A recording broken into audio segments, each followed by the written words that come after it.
নমস্কাৰ স্বাগতম ইয়া হৈছে লাইভ আৱাৰ ষ্টুডিঅ'ত মই প্ৰাঞ্জল প্ৰথমটো খবৰ নগাঁৱৰ ৰূপহীহাটত আৰক্ষীৰ অভিযান চলিছে দুটা গ্ৰেনেড আৰু এটা 7.65 mm পিস্তল সহ এজনক আটক কৰা হৈছে তাত আটকাধীন লোকজনৰ নাম আজিজুৰ ৰহমান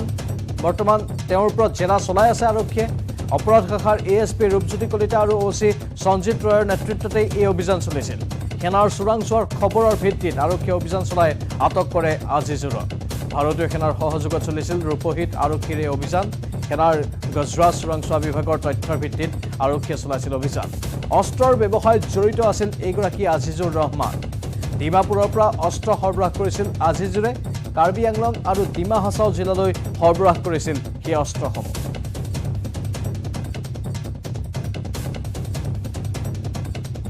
কালি নিশাৰ ভাগত যিহেতু অভিযান চলিছিল আৰু এই অভিযান সফল অভিযান হিচাপে ইয়াক অভিহিত কৰা হৈছে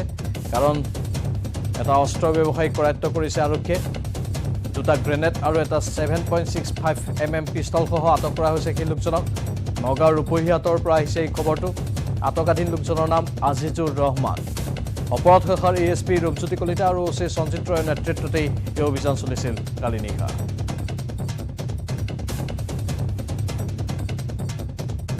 আৰু এই অনুপাতে এক প্ৰতিবেদন আছে আমাৰ জ্যেষ্ঠ সাংবাদিক নিৰুৎপল বৰাৰ আগবঢ়াই দিছোঁ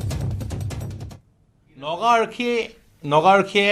ডকাইতৰ বিৰুদ্ধে অভিযান চলাই বৃহৎ সফলতা লাভ কৰিছে মই দেখুৱাইছোঁ বৰ্তমান নগাঁৱৰ অতিৰিক্ত আৰক্ষী অধীক্ষক অপৰাধ শাখাৰ ৰূপজ্যোতি কলিতা আৰু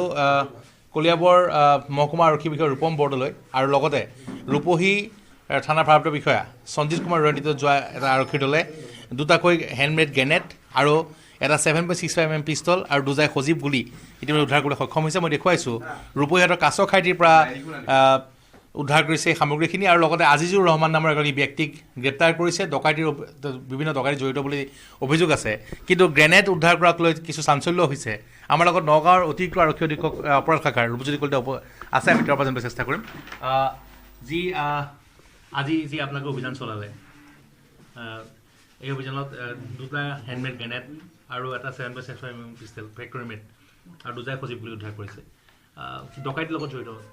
ডকাইতি একচুৱেলি নহয় আমাৰ হাতত ইনপুট এটা আছিলে যে তেওঁৰ ঘৰত কিছুমানে এটা 7.65 mm পিষ্টল আৰু লাইভ এমিউনিশ্যনছো থকা বুলি মই খবৰ পাইছিলোঁ একচুৱেলি মানে কিউট বমটো থকা ইনফৰ্মেশ্যন আমাৰ হাতত নাছিলে বাট সেই সূত্ৰে যেতিয়া আমি আজিজুৰ ৰহমান তেওঁৰ নাম সেইজন ব্যক্তিৰ ঘৰত কাছুঘাটিত ঘৰ তেওঁৰ ৰূপহী পুলিচ ষ্টেচনৰ আণ্ডাৰত তাতে যেতিয়া আমি তেওঁৰ ঘৰত যেতিয়া আমি ৰেড মাৰোঁ তো সেইখিনি সময়ত আমি তেওঁৰ ঘৰৰ পৰা 7.65 পিষ্টল এটা মেগজিন আৰু লাইভ এমুনেশ্যন দুটা আৰু ছাছপেক্টেড কিউট বম ভিতৰত কিবা এক্সপ্ল'চিভ ছাবষ্টেঞ্চ থকাৰ নিচিনা মানে ছাছপেক্ট হৈ আছে তো সেইখিনি বস্তু তেওঁৰ ঘৰৰ পৰা উদ্ধাৰ এখন খুকুৰি আৰু তেওঁৰ মোবাইল ফোনটো আমি তেওঁৰ জব্দ কৰোঁ আৰু গোটেইখিনি বস্তু আমি এতিয়া এনালাইজ কৰিম আমাৰ ফৰেনচিক টিম বা আমাৰ যি বিশেষজ্ঞ আছে এক্সপাৰ্ট টিমে আমাক চাৰ্টিন কৰি দিব গোটেইখিনি বস্তু কি হয় আৰু এই মানে যিখিনি বস্তু তেওঁৰ ঘৰত আহিছে কেনেকৈ আহিল তাৰ বেকৱাৰ্ড আৰু ফৰৱাৰ্ড লিংকেজ যদি কিবা ওলায় ডেফিনেটলি আমি এইখিনি এক্সট্ৰাক্ট কৰিবৰ কাৰণে চেষ্টা কৰিম এনেকুৱা ইনফৰ্মেশ্যন আমাৰ হাতত একো নাই যদি কিবা ওলায় definitely I will let you know' য়েছ আগতে তেওঁৰ পৰা আগতেও আৰ্মছ ৰিকভাৰ কৰা হৈছিলে আৰু অলৰেডি তেওঁ এটা মাৰ্ডাৰ কেছতো তেওঁ মানে আণ্ডাৰ ট্ৰায়েল এজন আছামী হয় মাৰ্ডাৰ কেছ এটা ডেফিনেটলি ইয়াৰ লগত আৰু কোনোবা জড়িত থাকিবই আমি বেকৱাৰ্ড আৰু ফৰৱাৰ্ড যিবিলাক লিংকেজ আছে আমি এইবিলাক উলিয়াবৰ কাৰণে চেষ্টা কৰি আছোঁ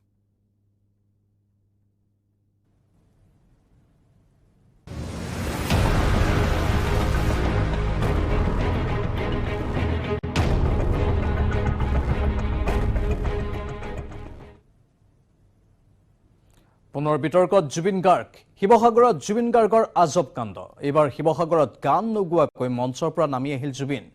মোৰ আজি গান গাবলৈ মন নাই আজি মোৰ মন নাই গান নাগাওঁ বাই বাই বুলি মঞ্চৰ পৰা নামি গ'ল জুবিন গাৰ্গ তুমি যেন পপিয়া তৰা বুলি এটা শাৰী গায়েই গান গাবলৈ মন নাই বুলি শিৱসাগৰবাসীক বাই বাই দিলে জুবিনে শিৱসাগৰৰ বিধায়ক অখিল গগৈৰ উদ্যোগত আয়োজন কৰা অনুষ্ঠানত গীত পৰিৱেশন নকৰাকৈ গুচি আহিল জুবিন আয়োজক সমিতিৰ অনুৰোধত পুনৰ আৰম্ভ কৰিছিল গীতৰ কলি কিন্তু আকৌ গান গাবলৈ মন নাই বুলি বাই বাই দিলে দৰ্শকক শিৱসাগৰত প্ৰতিভা সন্ধানী প্ৰতিযোগিতাৰ সামৰণি অনুষ্ঠানৰ সাংস্কৃতিক অনুষ্ঠানত গীত পৰিৱেশন কৰাৰ কথা আছিল জনপ্ৰিয় শিল্পী জুবিন গাৰ্গে উল্লেখযোগ্য যে শিৱসাগৰৰ বিধায়ক অখিল গগৈৰ উদ্যোগত সমষ্টি ভিত্তিত ছাত্ৰ ছাত্ৰীসকলৰ মাজত অনুষ্ঠিত হৈছিল প্ৰতিভা সন্ধানী প্ৰতিযোগিতা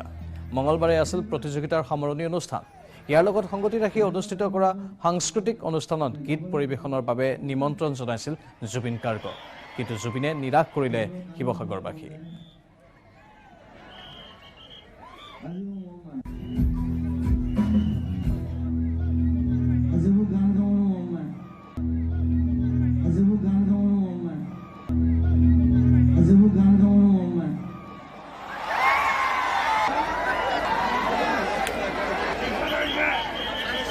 Hey, apa nih sih, boy?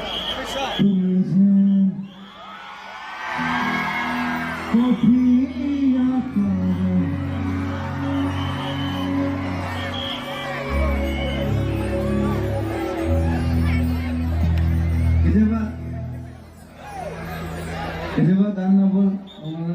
নাগাবলৈ মন যায়, কেতিয়াবা গান গাবলৈ মন যায়। আজি মোৰ মন নাই। বাই লভ ইউ।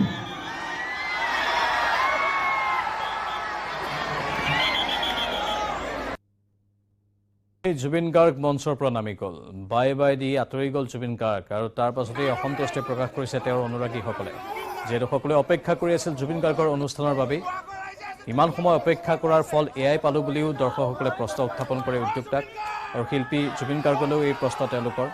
কিয় জুবিন গাৰ্গে এনে আচৰণ কৰিলে তাক লৈ তেওঁলোকৰ মনৰ ক্ষোভ আমি দেখিবলৈ পালোঁ। বহুতো অসন্তুষ্টি আছে, কাৰণ বুন্দাপৰ দি ৰৈ আছিল তেওঁলোকে জুবিন গাৰ্গৰ অনুষ্ঠানটোৰ বাবে।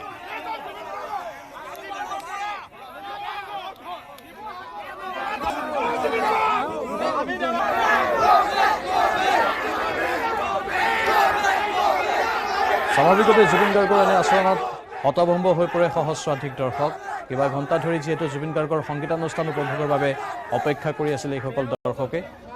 আৰু তেওঁলোকৰ আশাত চেঁচা পানী পৰাত তীব্ৰ ক্ষোভ প্ৰকাশ কৰে দৰ্শকৰ ক্ষোভ। জুবিন গাৰ্গ আপোনাক বেয়া পাইছোঁ, শিৱসাগৰত জুবিন গাৰ্গক বৰ্জন কৰিব লাগে বুলিও ক্ষোভ প্ৰকাশ কৰিছে একাংশই।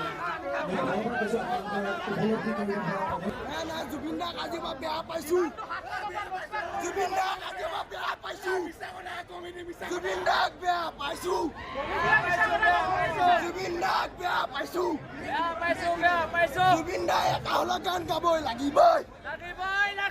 জুবিন দাক বেয়া পাইছো।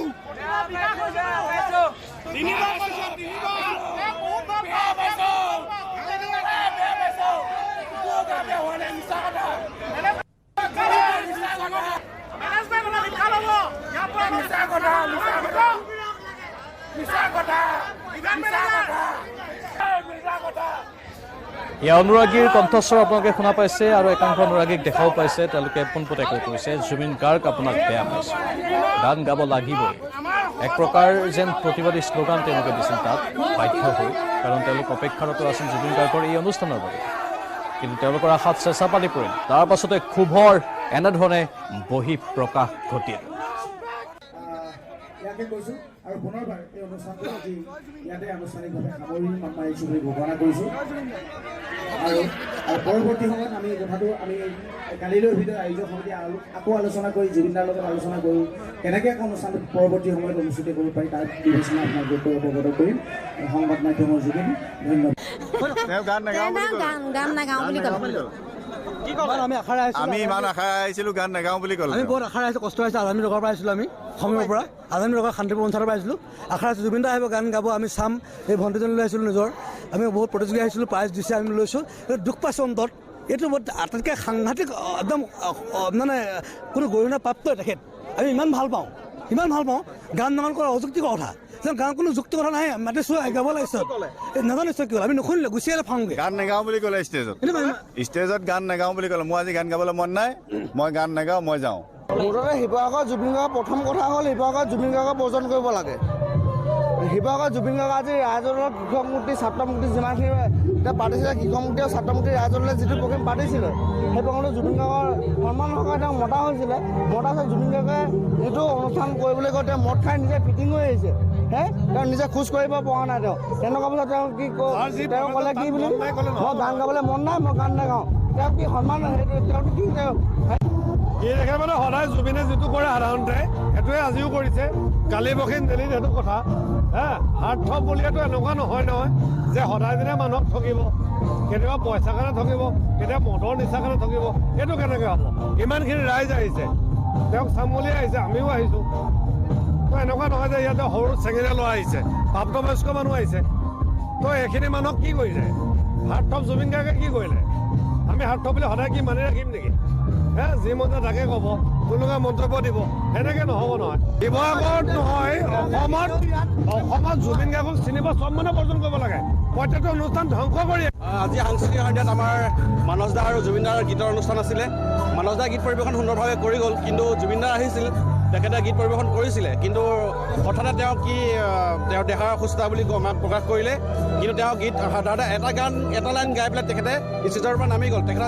যিগৰাকী কো ছিংগাৰ আছিল তেখেতে গান পৰিৱেশন কৰি আছে তথাপিতো তেখেতে জনাইছে যে জুবিন দাৰ গানটো অসুস্থ বুলি কৈছে আৰু ইতিমধ্যে তেওঁ আহিব বুলি আমাক কৈছে কিন্তু আমি আহিব নে নাহে এতিয়ালৈকে আমি জনা নাই কথাটো কিন্তু তেওঁ আহিম বুলি আমাক কথা দিছে আৰু মুঠতে বহুতে এতিয়া ক'বলৈ বাধ্য হৈছে যে পেছাগত এজন শিল্পীৰ এনে আচৰণ কেতিয়াও শোভা নাপায় আৰু জুবিন গাৰ্গৰ এই বক্তব্যই সকলোকে নিৰাশ কৰিলে পোনপটীয়া সম্প্ৰচাৰৰ সময় হৈছে আমাৰ সাংবাদিক প্ৰদীপ গগৈ বৰ্তমান শিৱসাগৰৰ পৰা লাইভত আছে শিৱসাগৰত স্বাভাৱিকতে প্ৰতিক্ৰিয়াৰ সৃষ্টি হৈছে প্ৰদীপ হয় শিৱসাগৰত তীব্ৰ প্ৰতিক্ৰিয়া সৃষ্টি হৈছে আৰু বিশেষকৈ ইয়াত যিহেতু তেওঁক যি ধৰণৰ চুক্তি আছিলে সেই চুক্তি অনুসৰি তেওঁলোকৰ যিবিলাক ক্ৰাইটেৰিয়া আছিলে ফুলফিল কৰিছিলে আয়োজক সমিতিয়ে মই পোনে ইয়াত আয়োজক সমিতিৰ এগৰাকী বিষয়ববীয়া আছে তেওঁৰ ভাষ্য ল'ম আচলতে আপোনালোকে কালি যি অনুষ্ঠান হৈছিলে তেওঁ যি ধৰণে চুক্তি কৰিছিলে সেই অনুসৰি ফুলফিল কৰিছিলে নে আপোনালোকে আমি যেনেধৰণে তেখেতৰ লগত চুক্তিবদ্ধ হৈছিলোঁ তেখেতৰ লগত কথা পাতিছিলোঁ তাৰ পূৰ্বতে আমি সকলো পে'মেণ্ট আমি ক্লিয়াৰ কৰি দিছিলোঁ আৰু আমি আপোনালোকে জানে যে আমি এটা 6000 প্ৰতিযোগিতা সমাৱেশেৰে এখন প্ৰতিযোগিতা অনুষ্ঠিত কৰিছিলোঁ যে প্ৰতিভা সন্ধানী প্ৰতিযোগিতা ইয়াত যথেষ্ট উৎসাহেৰে এই গোটেই অনুষ্ঠানটো হৈছিলে আৰু সাংস্কৃতিক যি সন্ধিয়া তাৰ কাৰণে আমি মানস ৰবীন্দ্ৰদেৱক আমন্ত্ৰণ জনাইছিলোঁ লোকবাদ্য শিল্পী দ্বিজেন গগৈক আমন্ত্ৰণ জনাইছিলোঁ আৰু যথাসময়ত আমি সকলোৱে মৰমৰ আমি জুবিন দাকো আমি আমন্ত্ৰণ জনাইছিলোঁ তেখেত যথাসময়ত আহি উপস্থিত হৈছিলে মঞ্চলৈকে আমি সন্মানেৰে তেখেতক লৈ গৈছিলোঁ অসমীয়া স্বাভিমানৰ জাপি আমাক স্বাভিমানৰ গামোচা আৰু এটা মেমেণ্টৰে তেখেতক আমি সন্মানিত কৰিছিলোঁ আৰু কিন্তু এটা কথা আমি লক্ষ্য কৰিছিলোঁ তেখেত উঠাৰ লগে লগে খুব স্বাভাৱিক যেন নাছিল তেওঁ যেন অকণমান মানসিকভাৱে অকণমান অসুখ টাইপত আছিল এনেকুৱা ধৰণৰ আচলতে কেনেকুৱা ধৰণৰ এইটো তেওঁ মানসিকভাৱে অলপ অসুখ টাইপ এনেকুৱা ধৰণৰ আমি প্ৰত্যক্ষ কৰিছিলোঁ আৰু তেখেতক আমি গান গাবলৈ যেতিয়া মঞ্চলৈ লৈ গৈছিলোঁ তেখেতে গান গোৱাৰ প্ৰাক মুহূৰ্তত মাত্ৰ দুখাৰী নে তিনিখাৰী গায়ে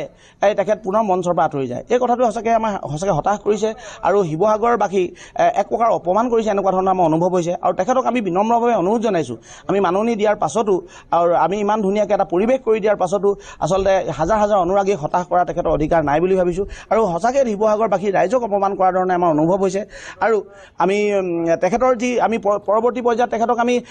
যিখন হোটেলত আছিলে তালৈ আমি গৈ এইটো ফ'ল' আপ কৰি গৈছিলোঁ তেখেতক আমি বিনম্ৰভাৱে অনুৰোধ জনাইছিলোঁ আহক আপোনাৰ কাৰণে হাজাৰ অনুৰাগী ৰৈ আছে আপোনাৰ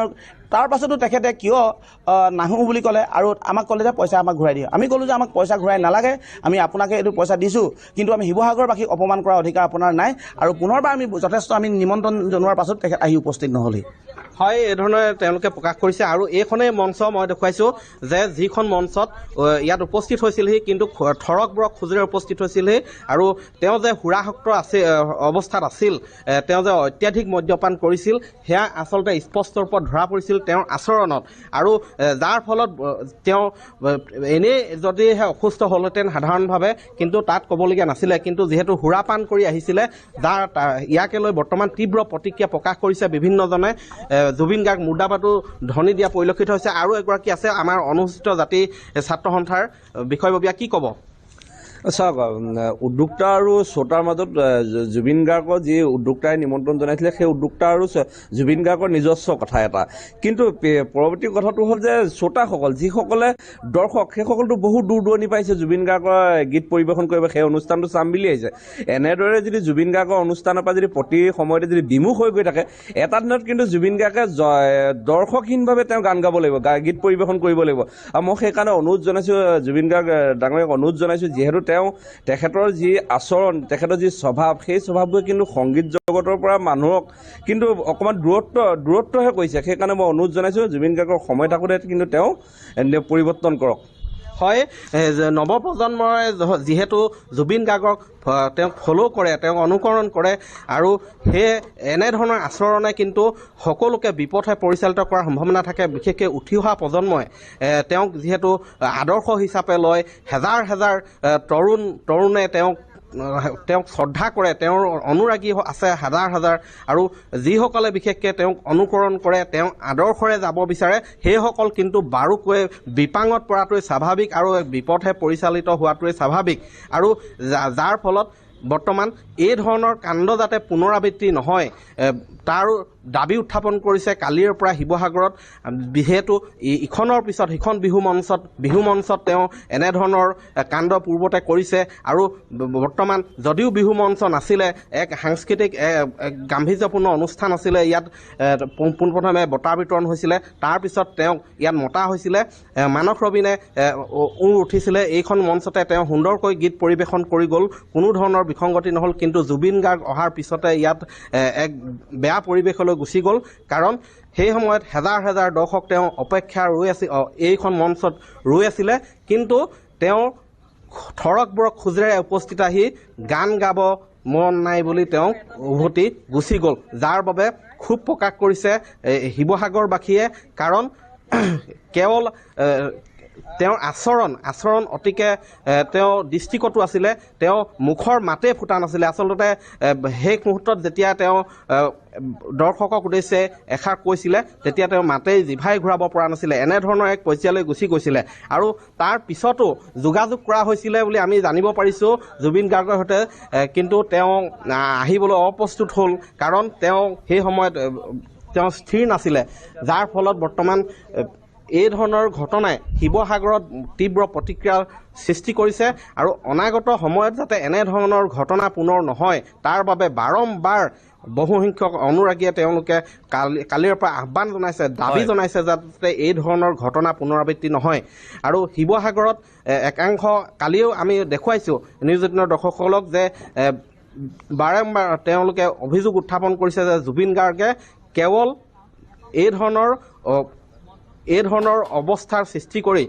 বিপথে তৰুণ প্ৰজন্মক পৰিচালিত কৰা বুলি, বিপথে লৈ যোৱা বুলিও বিভিন্নজনে প্ৰতিক্ৰিয়া প্ৰকাশ কৰিছে। আৰু জুবিন গাৰ্গক বৰ্জন কৰিব লাগে বুলি শিৱসাগৰত ইয়াত বিভিন্নজনে দাবী উত্থাপন কৰিছে, প্ৰতিক্ৰিয়া প্ৰকাশ কৰিছে। প্ৰাঞ্জল, ধন্যবাদ প্ৰদীপ গগৈ। বৰ ডাঙৰ কথা এটা, জুবিন গাৰ্গক বৰ্জন কৰিব লাগে বুলি কৈছে। এই শব্দটো মুখৰ পৰা ওলোৱাটোৱে বৰ ডাঙৰ কথা এজন শিল্পীৰ বাবে। আৰু তাত থকা লোকসকলে পোনপটীয়াকৈ কৈছে যে সুৰাৰ ৰাগীত মাতাল হৈ জুবিন গাৰ্গ তাত উপস্থিত হৈছিল, আৰু তেওঁ যি আচৰণ কৰিলে সেই আচৰণ কেতিয়াও শোভা নাপায় এজন শিল্পীৰ ক্ষেত্ৰত। কিন্তু জুবিন গাৰ্গে এনে আচৰণ প্ৰায়ে কৰি থাকে, আৰু বিতৰ্ক বা এনেধৰণৰ কাম তেওঁৰ দ্বাৰা হৈ থকাটো কোনো নতুন কথা নহয়। কিন্তু এতিয়া যেন সকলো সীমা পাৰ কৰি গ'ল, কাৰণ যিসকল অনুৰাগী, হাজাৰ হাজাৰ অনুৰাগী তেওঁৰ বাবে অপেক্ষাৰত আছিল, সেইসকল অনুৰাগীক তেওঁক বিমুখ কৰিছে। এজন শিল্পীৰ বাবে অনুৰাগীয়ে হৈছে ভগৱান, আৰু সেই ভগৱানক যেন জুবিন গাৰ্গে বিমুখ কৰিলে। যিগৰাকী জুবিন গাৰ্গে 25 বছৰ ধৰি গান গাই আছে, 25,000তকৈ অধিক গান গাই আছে, সেই জুবিন গাৰ্গে এনেধৰণৰ আচৰণ যে কৰিব, সেইটো কোনো কালতেই কল্পনাও কৰিব পৰা নাছিল এইসকল অনুৰাগীয়ে, যাৰ বাবে তেওঁলোকৰ মুখৰ পৰা অৱশেষত ওলাইছে এই কথাটো। বাধ্য হৈ তেওঁলোকে কৈছে যে বৰ্জন কৰিব লাগে জুবিন গাৰ্গক। বৰ ডাঙৰ কথা কৈ দিছে অনুৰাগীসকলে।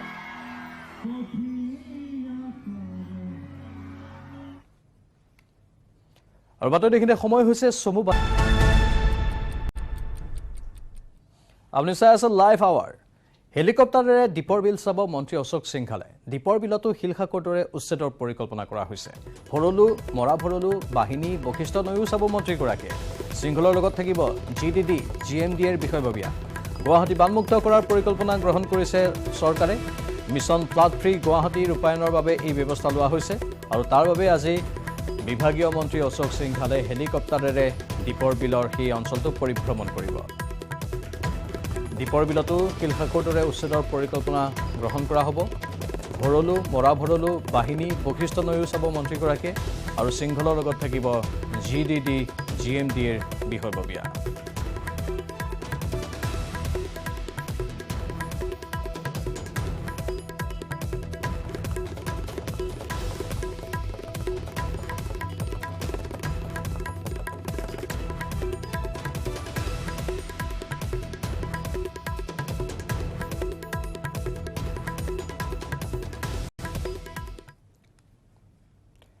প্ৰশ্নকাকত ফাদিলৰ বাতৰি ভুৱা আৰু ভিত্তিহীন শিক্ষামন্ত্ৰী ডক্টৰ ৰণোজ পেগুৰীৰ মন্তব্য উচ্চতৰ মাধ্যমিক চূড়ান্ত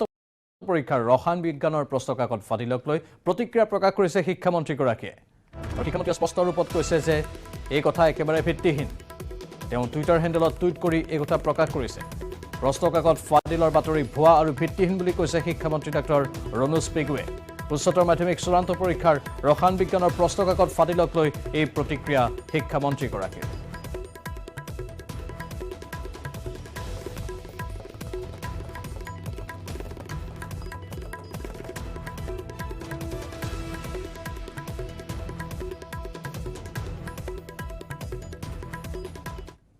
এবাৰ কোকৰাঝাৰত বন কৰা যুৱতীয়ে লুটিলে গৃহস্থক নিশা ৰন্ধা আহাৰত নিচাজাতীয় দ্ৰব্য মিহলাই লুটিলে গৃহস্থৰ পৰা লুটি নিলে নগদ 2.5 লাখ টকা দুডাল সোণৰ চেইন কোকৰাঝাৰ চহৰৰ বিধানপল্লীৰ নিউ কলনীত এই ঘটনা সংঘটিত হৈছে অৰ্ধচেতন অৱস্থাত উদ্ধাৰ হৈছে ৰঞ্জিত মণ্ডল আৰু পত্নী জয়শ্ৰী মণ্ডল সম্প্ৰতি কোকৰাঝাৰৰ ব্যক্তিগত চিকিৎসালয়ৰ আইচিইউত ভৰ্তি হৈ আছে দুয়ো কোনোমতে চেতনা ঘূৰাই পাইছে পুত্ৰ ৰাজদীপ মণ্ডলে দুষ্কাৰ্য ইয়া বন কৰা যুৱতীৰ লুটপাট চলালে খাদ্যত নিচাজাতীয় সামগ্ৰী মিহলাই কোকৰাঝাৰত এই ঘটনা সংঘটিত হৈছে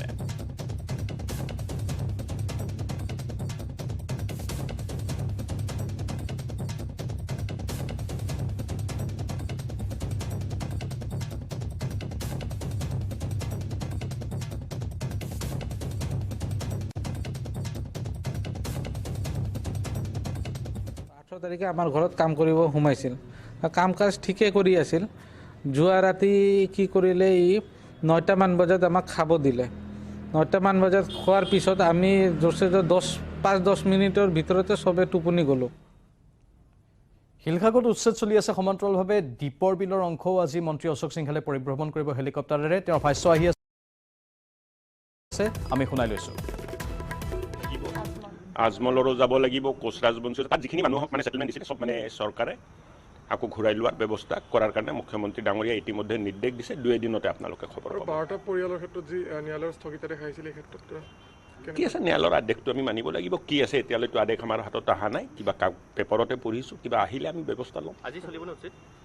আজিতো চলি আছে মই যিটো খবৰ পাইছো উচিতটো চলি আছে আৰু কেনেকুৱা ধৰণৰ পৰিকল্পনা কৰা হৈছে তাত হ'ব দিয়ক ঘূৰি আহোঁ নহ'লে লেট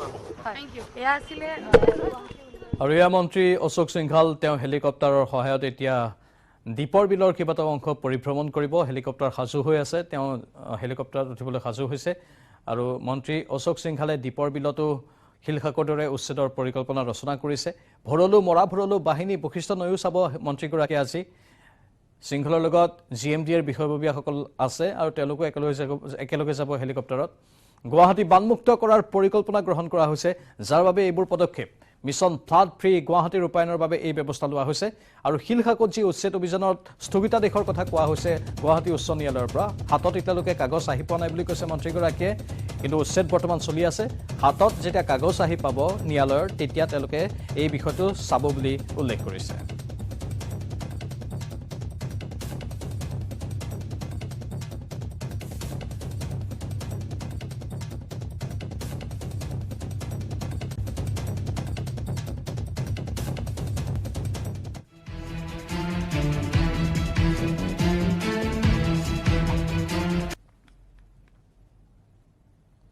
মুঠতে পূৰ্ণগতিত মহানগৰীৰ শিলখাকত উচ্ছেদ অভিযান চলি আছে আজি তৃতীয়টো দিন আৰু তৃতীয় দিনৰ উচ্ছেদ অভিযান বৰ্তমান পুৱাৰ ভাগৰ পৰাই চলি আছে তৃতীয় দিনৰ দিনা মেগজিন আৰু সাতগাঁও সংযোগী অঞ্চলত উচ্ছেদ অভিযান চলিছে পুৱাৰে পৰা অৱশ্যে উচ্চ ন্যায়ালয়ৰ নিৰ্দেশ মৰ্মে আজি 3টা পৰিয়ালৰ ঘৰত চলাব নোৱাৰিব উচ্ছেদ সঞ্জয় গোস্বামী বৰুৱা ক্ষীৰেশ্বৰী শইকীয়া আৰু আলোক বৰুৱাৰ ঘৰত নচলে উচ্ছেদ এই পৰিয়ালকেইটাৰ আবেদনৰ ভিত্তিত 3 মাৰ্চলৈ স্থগিতাদেশ জাৰি কৰিছে উচ্চ ন্যায়ালয়ে এই লোকৰ বিপৰীতে বাকি আন ঘৰত উচ্ছেদ অভিযান চলি আছে উল্লেখযোগ্য যে বিগত 2টা দিনত প্ৰশাসনে ভাঙিছে কেইবাটাও পৰিয়ালৰ ঘৰ শিলখাকত প্ৰায় 1650 বিঘা ভূমি বেদখলমুক্ত কৰাৰ লক্ষ্য লৈছে প্ৰশাসনে শিলখাকত ৰাজ্যৰ সৰ্ববৃহৎ হ্ৰদ নিৰ্মাণৰ পৰিকল্পনা লৈছে ৰাজ্য চৰকাৰে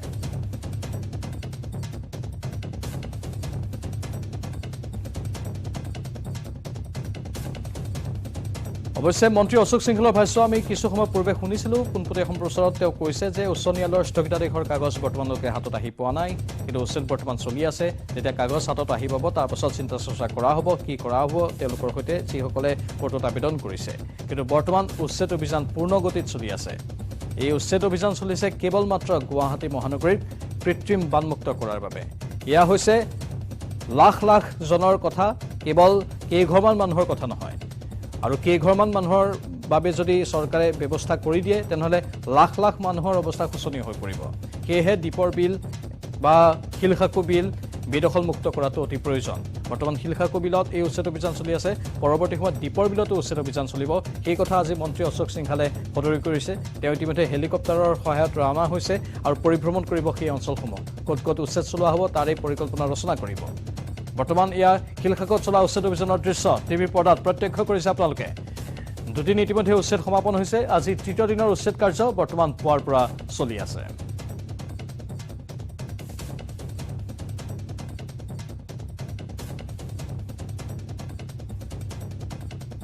এই সকলো মাটি এটা সময়ত দালালৰ ছত্ৰছায়াত দখল কৰা হৈছিল তাৰ পাছত বিক্ৰী কৰা হৈছিল যি দিছপুৰ অঞ্চলৰ মাটিৰ মূল্য কোটি টকাতকৈ বেছি সেই দিছপুৰ অঞ্চলতেই 12 লাখ 15 লাখ 20 লাখত মাটি বিক্ৰী কৰা হৈছিল এই দালাল চক্ৰৰ ছত্ৰছায়াত কিছু সময়ৰ পাছতে শিলখাকুৰ পৰা আমি পোনপটীয়া সম্প্ৰচাৰ দেখুৱাম কিন্তু তাৰ পূৰ্বে সময় বাণিজ্যিক